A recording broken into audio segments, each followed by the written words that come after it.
សិក្សាស្បូនមានផលលំបាកបែបណាខ្លះសម្រាប់បងស្ត្រី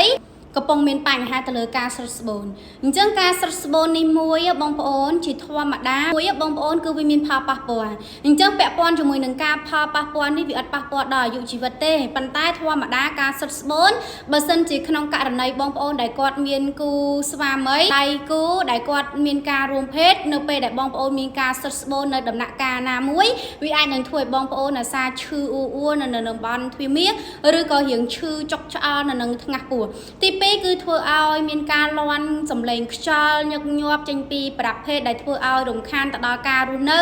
ឬក៏រំខានដល់ការដែលបងប្អូនគេនៅជាមួយគ្រួសារឈានដល់ចំណុចកំពូលហើយរឿងទី3ហ្នឹងគឺប៉ះពាល់ទៅលើសាច់ដុំមាត់ស្បូនខ្លាំងដែលធ្វើឲ្យបងប្អូនអាចនឹងមានបញ្ហាតាក់ទងជាមួយនឹងការរលាកកកិតរលាត់អាចនឹងបង្កទៅជាការឆ្លងមេរោគផ្សេងនិងតាក់ទងជាមួយនឹងការប៉ះពាល់ខ្លាំងបំផុតគឺងាយនឹងធ្វើឲ្យ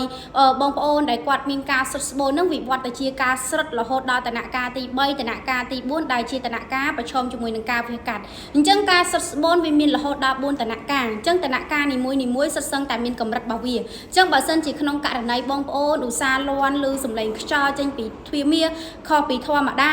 ពេលដែលគេនៅកំឡុងពេលដែលគេនៅជាមួយគ្រួសារឬក៏ពេលដែលបងប្អូនលើករបស់ធ្ងន់ប្រឹងក្អកប្រឹងកដាស់ចាប់ផ្ដើមជ្រាបទឹកនោមដោយអត់ដឹងខ្លួនជាបញ្ហាដែលបង្ហាញថាបងប្អូនកំពុងមានការសិតស្បូនហើយនៅក្នុងនោះក៏